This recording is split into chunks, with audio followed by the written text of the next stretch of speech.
Olá, você telespectador que acompanha a grade de programação da TV Câmara Mossoró. Está no ar mais um programa Diálogo e Política. Hoje o nosso entrevistado, acho que você já conhece, né? Luiz Correia, ele que é diretor executivo de Trânsito e Mobilidade Urbana aqui do município. Luiz nunca esteve aqui, né, Luiz? Seja muito bem-vindo de novo. A gente sempre agradece, né, pessoal? Sempre agradece, muito gratificante estar aqui. Importante demais esse debate para que sejam multiplicadas as informações sobre mobilidade.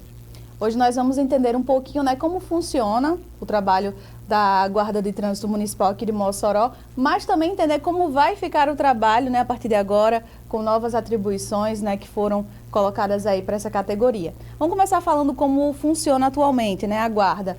Quais os principais serviços aqui no município hoje? Pois é, os principais serviços que eram, digamos assim, delegados ao agente de trânsito municipal era anteriormente ao dia 19 do mês passado, era mais relativo a acidente de trânsito sem vítima, aquela circunstância do cartão do idoso, cartão deficiente, a som emitido sobre veículos automotores, quando estava perturbando o sossego público, estacionamento de garagem, eram os principais atendimentos ou principais solicitações que a população solicitava dos agentes de trânsito municipais. Luiz, e nós recebemos várias perguntas, né, dos nossos telespectadores, a gente vai aproveitar para repercutir aqui, né, e as principais perguntas são: a partir de quantos habitantes o município pode ter uma guarda de trânsito municipal? Olha, isso independe do volume populacional. Todos os municípios do país, os mais de 5.000 municípios, por obrigação constitucional, é para estar municipalizado. Se não está, uma decisão do prefeito ou prefeita. Uma decisão é equívoco por parte administrativa, porque o trânsito municipalizado ele é mais humanizado e é bem mais plausível a própria prefeitura tomar de conta de uma situação muito diferente do governo do estado. Está bem distante dos municípios e o prefeito, ele, logicamente, estando ali na região, ele sabe as necessidades e até que ponto ele pode agir. Então, todas as cidades já era para estar municipalizadas. Inclusive, você falava de um exemplo, né, aqui próximo, tem várias cidades, inclusive aqui no Rio Grande do Norte, que tem um volume de habitantes, né, tem uma demanda gigantesca no trânsito, mas que ainda não tem aí a fiscalização da Guarda de Trânsito Municipal. Pois é, nós ainda temos poucos municípios, né, municipalizados. Eu também faço parte do Conselho Estadual de Trânsito, onde a gente discute todas as demandas também do Estado, né?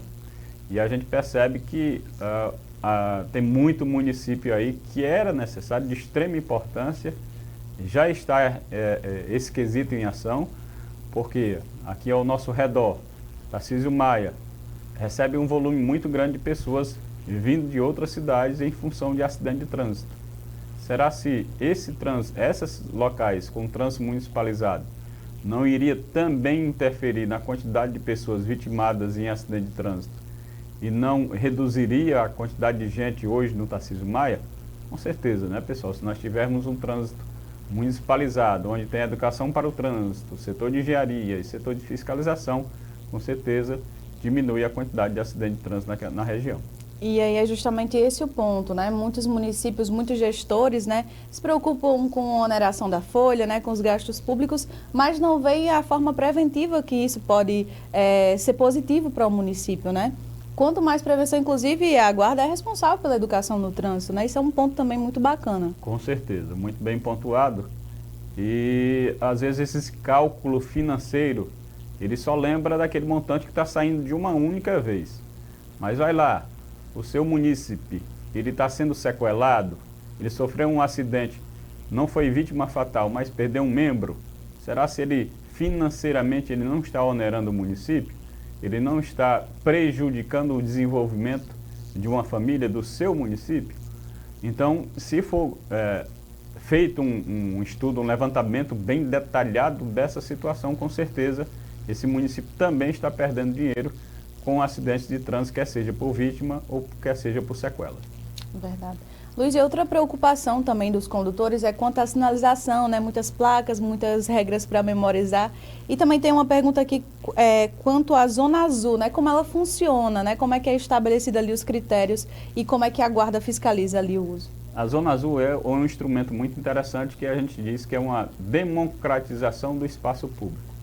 Hoje você chega no centro da cidade, já muito cedo, começa a abrir de 8 horas, mas já muito cedo, 6h30, 7 horas, já tem um espaço sendo ocupado por um veículo e às vezes só sai 17 horas, só sai às 18 horas. E às vezes é o próprio lojista. Então a gente tem que democratizar esse espaço e uma das formas é a zona azul. Como é que funciona? Depende, pessoal. Depende de quê? Depende do processo que é lançado. Aqui em nossa cidade, o processo que a gente está construindo, e isso depende só de um ordenamento do trânsito. Que ordenamento?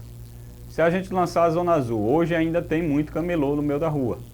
Ainda tem muita barraquinha no meio da rua. Não tem como ter zona azul nesses espaços por causa disso. O senhor prefeito já orientou e já sinalizou a construção do centro comercial, que o pessoal chama de camelódromo, mas vai ser um centro comercial. Quando sair, aí nós vamos entrar com a zona azul. E como é que funciona? Nós vamos ter espaço aí de 1 hora para que o carro fique estacionado. Como é que você vai adquirir isso? De casa, pessoal. De casa, você vai saber onde é que tem um local para você estacionar. E de casa, você faz a reserva pelo celular, pelo computador, ligando para algum ponto, ou indo até o local e adquirindo eletronicamente, você não vai adquirir papel, e você fica naquele espaço por um determinado tempo. Como é que fiscaliza? No termo, na construção que nós fizemos da tecnologia, nós vamos ter também um veículo que vai estar presente ali cerca de 5, 6 câmeras, e ele vai fazendo a leitura e observando se aqueles carros que estão estacionados, eles pagaram, eles adquiriram o estacionamento eletrônico. Se ele não adquiriu, aí o agente de trânsito vai lá, faz a notificação e faz a remoção do veículo. Então é tudo tecnológico, a tecnologia que está nos permitindo isso. E uma das coisas que também nós estamos construindo, e nós vamos logicamente observar na tecnologia, se há a possibilidade de você, ao chegar Coronel Gurgel, ter um painel eletrônico informando se tem a quantidade de vagas ofertadas ali naquele espaço. Exemplo, chegou na Coronel Gurgel, esse painel vai lhe dizer, tem 50 vagas ocupadas e 100 livre. Esse painel a gente já está construindo também para poder lançar nesse termo de referência da Zona Azul. E outro meio de democratizar, né, o acesso a esses espaços é a plaquinha da rotatividade, né? Mas como é feita a fiscalização? O senhor já explicou aqui em outra oportunidade, sim. né? Nós temos aí um diferencial, pessoal. Nós temos a Zona Azul e nós temos o estacionamento rotativo. Esse estacionamento rotativo, o governo federal estabeleceu máximo de 30 minutos, com pisca-alerta ligado. Então nós temos 2 itens a fiscalizar. O primeiro, pisca-alerta. Muito fácil, né? É só observar se o pisca-alerta está ligado. O segundo é o tempo. Como é que o agente de trânsito ele pode fiscalizar esse tempo? Ele tem que chegar no local, fazer as anotações, anotar quais os veículos que estão naquele local e só sair dali depois de 30 minutos, para que ele possa observar se aquele veículo permaneceu. Permanecendo, aí ele faz a notificação. Perfeito. Outra pergunta também frequente é quanto às ciclovias, né? Quando o município vai aí priorizar os ciclistas? A gente recebeu essa pergunta também. Pois é, essa questão de prioridade do ciclista é bem delicado. Por quê? Porque hoje a gente tem 2 grupos de ciclistas. O ciclista que sai lá do Macarrão, que vai para a escola, sai lá do Macarrão, que vai para o trabalho, que ele utiliza esse instrumento para locomoção, e nós temos o ciclista esportivo. Esse ciclista esportivo é bem diferente. As estruturas que o Código de Trânsito Brasileiro hoje contempla, que é a ciclovia e a ciclofaixa, não é adequado para o ciclista esportivo, porque ele quer pedalar muito rápido, ele quer transitar de uma forma que ele possa fisicamente se desenvolver. Então nós temos que ter um espaço adequado para esse ciclista esportivo. O outro ciclista não, o outro ciclista que faz esse item como modalidade de deslocamento, a Secretaria do senhor Almir Mariano já está planejando, já está projetando um grande via para esse ciclista. Assim que ele projetar, ele passa para a nossa secretaria e tem aquele famoso detalhe, aquele detalhe mais característico, que é o que, pessoal? Recurso financeiro. Esse recurso financeiro, o senhor prefeito tem batalhado muito, né, para que seja implantado, que a gente possa implantar essa modalidade aqui na nossa cidade. Mas aqui a gente tem uma característica em especial, que é a temperatura. A gente observa que poucas são as pessoas que utilizam essa modalidade para trabalho ou para escola. E a gente já tem acompanhado, já tem feito esse acompanhamento de onde é que eles estão saindo, para onde é que eles estão indo. Muito bacana. E a gente aproveita para lembrar, né, sobre a adesão ao transporte coletivo, que é essencial, né, Luiz? Então, essas pessoas que não utilizam esses veículos, que utilizem as linhas de ônibus aqui do município, né? Teve um balanço recente que disse que menos de 3% da população moçoroense utiliza, então é necessário também que as pessoas utilizem esse transporte para que ele continue ativo, né? Pois é, o transporte coletivo de fundamental importância, reduz acidente, reduz poluição, é mais seguro e realmente é necessário ter uma adesão da população para também baixar o valor da tarifa. Quanto mais pessoas estiverem utilizando o sistema de transporte, menor a tarifa que a gente pode praticar dentro do município. Bacana, e tá aí o recado, né? E voltando aqui para as competências da Guarda, né, atualmente, lembrando que esse primeiro bloco a gente vai explorar como está hoje definido, né? Então vamos dizer assim, antes do dia 19 de julho, e no segundo bloco a gente vai dizer como vai ficar, né, como está após aí o mês de julho. Então tem mais pergunta, Luiz. A questão de apreender, né, coisas no interior de veículos ou de repente até prender pessoas, né? A Guarda Municipal atualmente tem esse poder de polícia? Pois é, o agente de trânsito tem são dois pontos distintos. A questão da condução à pessoa à delegacia, que lá vai ser confeccionada administrativamente a possível apreensão, que isso toda e qualquer pessoa, ela pode dar voz de prisão a um ato criminoso, independente se é agente de trânsito, se é policial militar. Imagine a gente que é instituído de um certo norma e disciplinamento, né? Que a gente também tem essa qualificação de levar a pessoa até a delegacia, que está previsto no Código de Trânsito Brasileiro algumas circunstâncias que é crime de trânsito. Se é crime de trânsito, logicamente a gente tem que conduzir a pessoa à delegacia. A questão da apreensão de itens na parte interna do veículo. O Código de Trânsito Brasileiro, ele não disciplina que o agente de trânsito ele faça a questão da investigação de produtos, entorpecentes, arma de fogo ou qualquer outro item, não é de competência do agente de trânsito. Essas qualificações, se observadas, aí a gente chama aqueles entes que têm essa competência. Observou algo que a gente está suspeitando, então chama a Polícia Militar para que a Polícia Militar cumpra o seu papel, aquele disciplinado dentro da Constituição brasileira. E aí, Luiz, é importante ressaltar que muitas das vezes essas fiscalizações acontecem de forma integrada, né? Isso é bem bacana. Tem que acontecer, né? Principalmente com as atribuições que nós estamos tendo agora.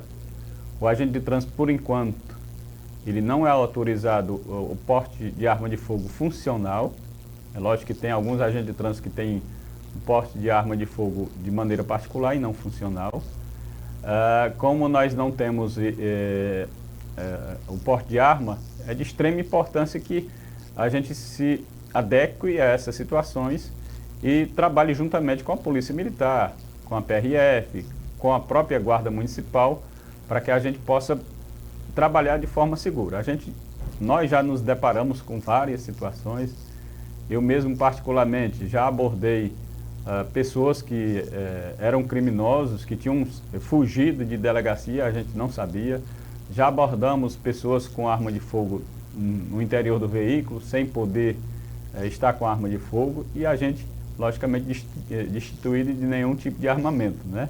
A gente, com certeza, a gente às vezes diz que o agente de trânsito sai de casa entregando a vida para salvar a vida, e às vezes o que dói um pouquinho é que às vezes a gente tem uma imagem somente de notificador, de multador, né? Enquanto a gente está entregando a vida para salvar a vida da população moçoroense. E o trabalho vai além, muito além, né, Luiz? Muito além, porque agora as atribuições, o somatório de ações que nós temos que tomar agora dentro do município de Mossoró são bem maiores. A responsabilidade cresce juntamente com isso, logicamente, e a gente tem que estar preparado. E é sobre essas novas atribuições, né, essas novas competências, que a gente vai conversar no segundo bloco com Luiz Correia, diretor executivo de Trânsito e Mobilidade Urbana aqui do município. Então não perca o nosso segundo bloco.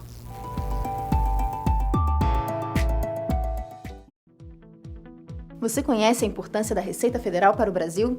Além da arrecadação tributária, que permite o desenvolvimento do país, com a contribuição de cada cidadão por meio dos tributos pagos, a Receita Federal faz muito mais.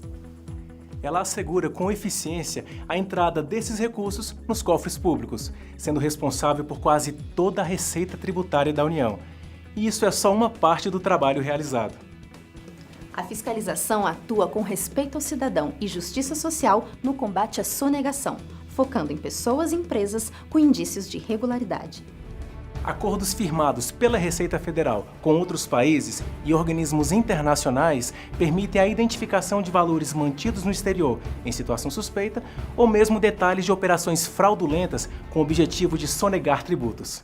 Já a área de inteligência da Receita Federal tem identificado grandes esquemas de fraudes, tendo sido protagonista em ações conjuntas com outros órgãos públicos no combate aos crimes de sonegação e corrupção. Mas a Receita Federal também facilita a vida de quem age corretamente, com o uso intensivo de tecnologia da informação segura e de procedimentos simplificados. Diversas medidas e soluções tecnológicas de simplificação tributária vêm sendo tomadas. Empresas e cidadãos podem cumprir praticamente todas as suas obrigações pela internet. Aliás, o Brasil foi o primeiro país no mundo a receber 100% das declarações do imposto de renda das pessoas físicas via web. A Receita Federal trabalha também para garantir segurança e agilidade no fluxo internacional de bens, mercadorias e viajantes, e vem batendo recordes no combate ao contrabando, ao descaminho e à pirataria, impedindo a concorrência desleal, protegendo a economia e o emprego dos brasileiros. Essas ações de fiscalização e repressão a ilícitos aduaneiros contam com lanchas, helicópteros, cães de faro e equipamentos que se somam a técnicas de gerenciamento de risco utilizadas pelas equipes que atuam nas distantes fronteiras, estradas, portos e aeroportos do país. Outra iniciativa pioneira é a tecnologia de reconhecimento facial dos viajantes, que identifica aqueles que têm indícios de irregularidades e libera de maneira automática os que agem corretamente. Na fluidez do comércio internacional, a Receita Federal vem alcançando resultados cada vez melhores em despachos aduaneiros por meio de serviços rápidos, sem perder de vista a segurança para a sociedade. Em suas mais de 500 unidades, a Receita Federal consegue tudo isso desenvolvendo competências e valorizando seus profissionais. Otimizando a aplicação de recursos e investindo pesado em tecnologia. E tudo isso sem perder de vista seus valores institucionais. Respeito ao cidadão, integridade, lealdade à instituição, legalidade, profissionalismo e transparência.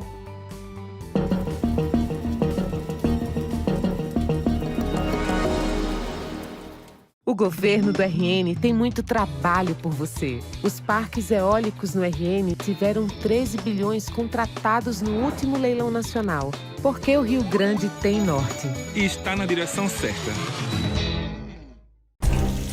Com a chegada das chuvas, os casos de dengue cresceram 1.609%. Zika, 1.622%. Chikungunya, 189%. Mais assustador do que esses números é saber que tudo poderia ser evitado com um simples gesto: não deixar água parada. Sem mosquito não tem doença. Faça a sua parte e denuncie quem não faz.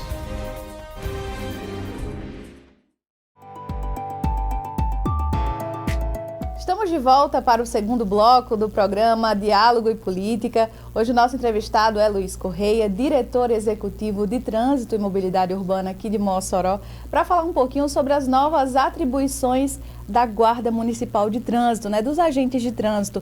São cerca de 100 novas atribuições aí, novas competências. E a equipe está passando por treinamento. Já ocorreu esse treinamento, Luiz? Já ocorreu um treinamento. E esse treinamento foi objetivando o quê, pessoal? Treinamento de primeiros socorros e APH. Agora, o que é APH, né? O agente de trânsito, anteriormente às novas atribuições, ele tinha um atendimento de acidente de trânsito sem vítima. Com vítima, pessoal, é bem diferente. Você chegar num local e aquela pessoa está no chão, ali, ensanguentado, está com um membro... de alguma certa forma ali, em posição não adequada, não a posição normal, ou está com estrangulamento. Qual o comportamento do agente de trânsito? Até onde ele pode agir? A quem ele deve solicitar o socorro, né? Então, esse treinamento foi justamente para posicionar, para preparar que o agente de trânsito, ao chegar no local, ele possa saber o diagnóstico, a análise e os demais encaminhamentos. Que fique claro que esse curso não é para promover o agente de trânsito ao atendimento à saúde. Nem tem como, né, pessoal? Porque para atendimento à saúde precisa ir num tempo aí de 4 anos, 5 anos, para que a gente possa ter uma noção de como atender, de como a gente deve agir nesses momentos. Mas esse primeiro curso foi nesse sentido. Nós tivemos aí 2 grandes representantes aqui na nossa cidade, 2 empresas bem qualificadas que prestou esse serviço ao agente de trânsito.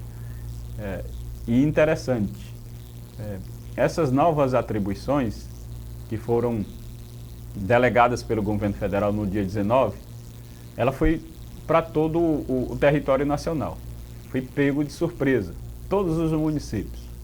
Então, aqui no Rio Grande do Norte, não é diferente, esses municípios foram pegos de surpresa. Mossoró conseguiu acelerar o processo de qualificação e participou conosco também o pessoal de Baraunas, o pessoal de Macau, convidamos Pau dos Ferros e pessoal de Açu, mas por uma questão de deslocamento não deu certo, mas que a gente vai estar promovendo outros cursos também agora de qualificação do Código de Trânsito Brasileiro. E esses municípios vêm participar conosco, para você terem ideia aí que pegou todo mundo de surpresa e Mossoró de repente está conseguindo, com uma certa rapidez, promover esses cursos aí de qualificação ao agente de trânsito.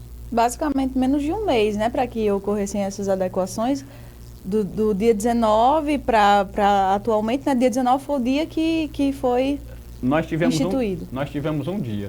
Um dia apenas? Foi, porque a lei foi aprovada dia 19, foi publicado no dia 20 e no Diário Oficial da União disse o seguinte: essa lei terá validade no momento da publicação. Foi publicado dia 20, dia 20 todos os municípios já tinham que estar prontos. No Rio Grande do Norte ainda teve um detalhe.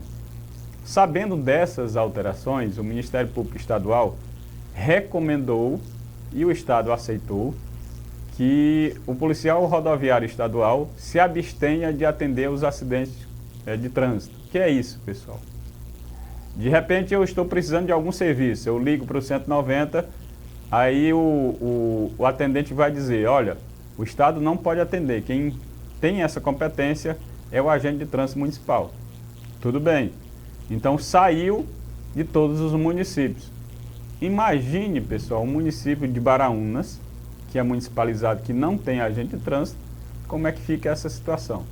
Então a gente já aproveita também, em outros momentos a gente já tem dito, e gostaria também de aproveitar esse momento, para que o Ministério Público, ouvindo isso, escutando isso, eles possam repensar essa recomendação em outros municípios. Será que esse município está pronto? Ela tem condição de pegar todas essas competências de uma vez só?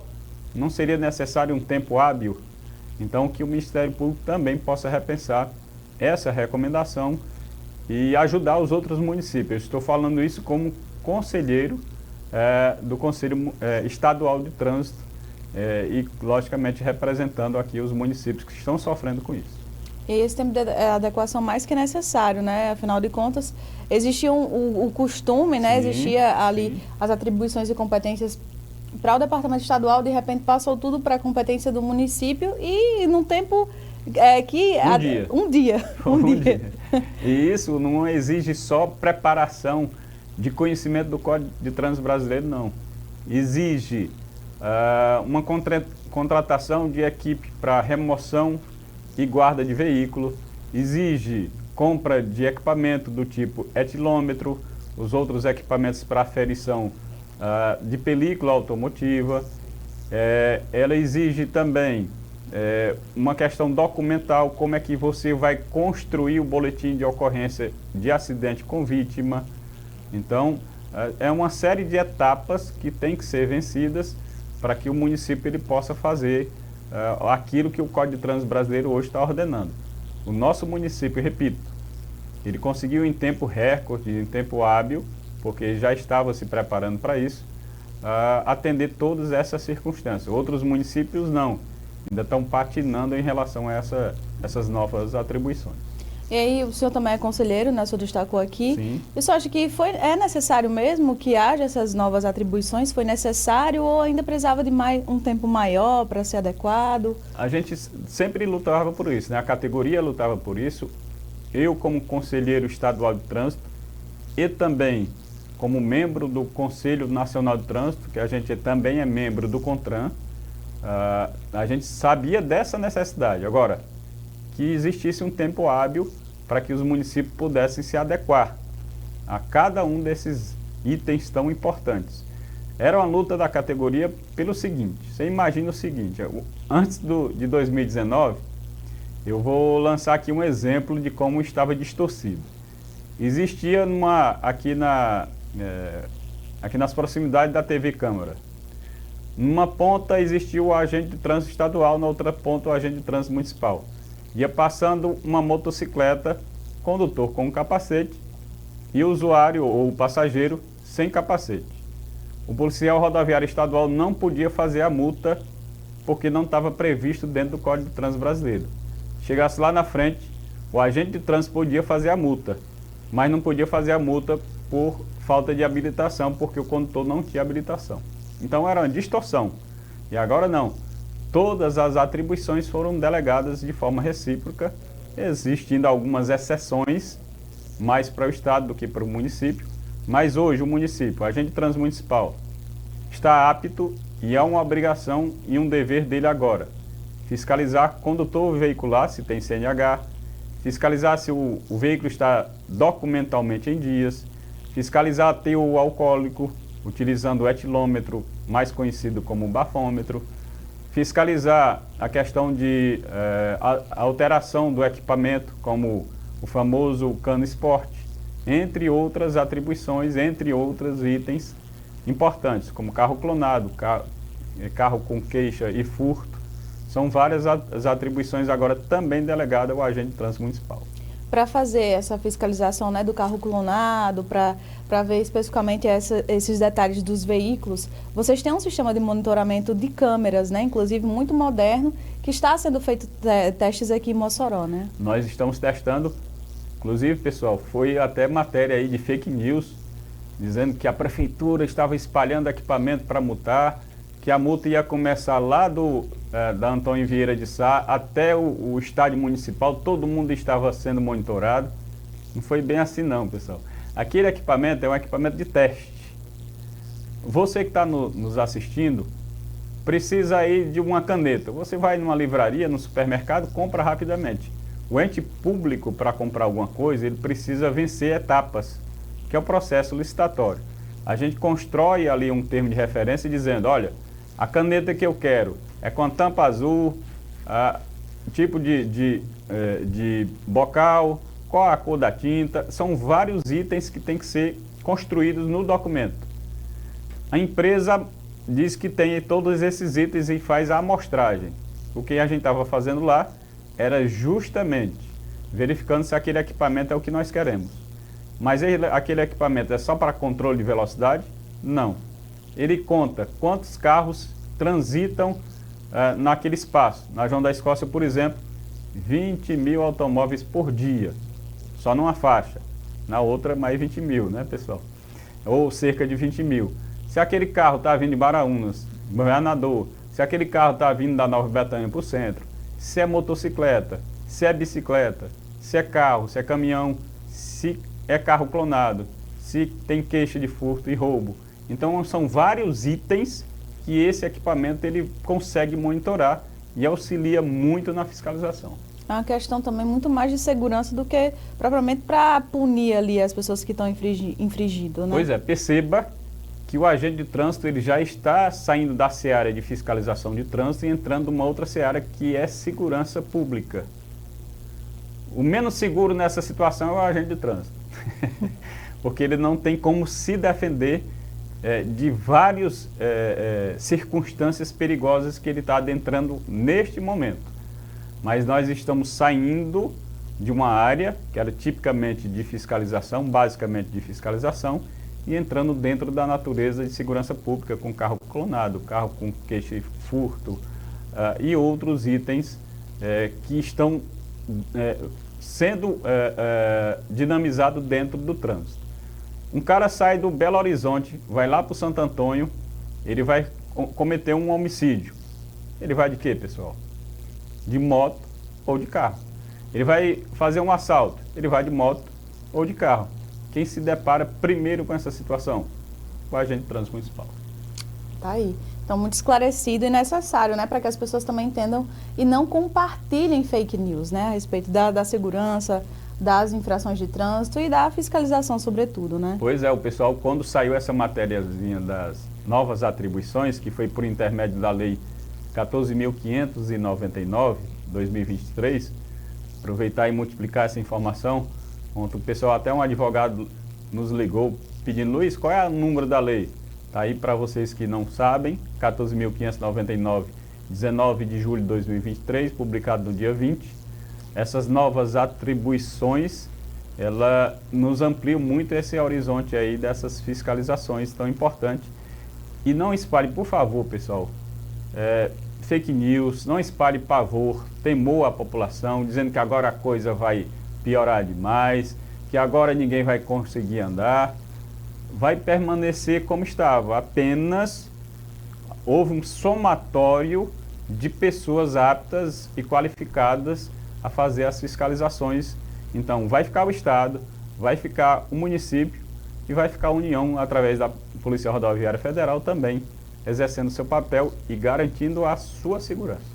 Luiz, isso é muito ruim porque a população tem a figura do agente de trânsito como um inimigo, né? Isso é muito feio, inclusive, compartilhar esse tipo de notícia, trazer esses profissionais para esse lado tão negativo, né? Pois é, algo que a gente está para justamente servir a população, a gente está aí para dar fluidez, nós estamos aí para diminuir acidente, nós estamos aí quando acontece o acidente, nós estamos justamente para atender essas ocorrências. E eu gostaria até de dizer a vocês que estão nos assistindo que a partir de segunda-feira nós estamos lançando uma nova plataforma chamada de DAT, Declaração de Acidente de Trânsito. Se envolver um acidente, depende da natureza do acidente. É sem vítima, não tem vítima, então você vai entrar no site da Prefeitura, procurar lá o botãozinho Trânsito, que é bem no início. Quando você clicar, vai ter um nomezinho, Declaração de Acidente de Trânsito. Você faz o registro fotográfico do acontecimento, da cena, do acidente, dos carros, e depois entra nesse site para poder fazer o seu boletim. É você que vai confeccionar. Pode ser de casa, pode ser de uma loja, pode ser na casa do amigo, em qualquer local que vocês queiram. Vocês retiram o veículo daquele espaço, sai do sol, sai de um certo perigo, que quando o carro está lá pode ser que gere outro acidente de trânsito. Então você vai fazer isso, não precisa da presença do agente de trânsito para fazer, emitido automaticamente para a nossa secretaria, a gente faz a validação e chega no seu e-mail para que você possa ou imprimir ou enviar, por exemplo, para a seguradora através de um PDF, tornando essa dinâmica mais eficiente, dando mais segurança e conforto para as pessoas que estão necessitando nesse momento. Bacana. Luiz, e para a gente finalizar, além dessa plataforma, existem outras? Existem meios da população se comunicar com a Secretaria? Tem o nosso WhatsApp, né? Tem o site da Prefeitura de Mossoró, tem o 156, que é 24 horas. Não deu certo pelo 156, pode ligar para o 153, que é a Guarda Municipal, ele transfere a ligação. E tem, logicamente, a própria Secretaria de segunda a sexta-feira, de 7 às 17 horas, para que a gente possa servir melhor sempre a população. Tá aí. Luiz, eu quero agradecer a sua presença aqui no Diálogo e Política mais uma vez, deixar o convite aberto, com certeza você virá outras vezes para esclarecer aí algumas dúvidas, trazer novas informações da Secretaria, porque afinal de contas, todos os dias tem novidade, né? Todos os dias, novidade.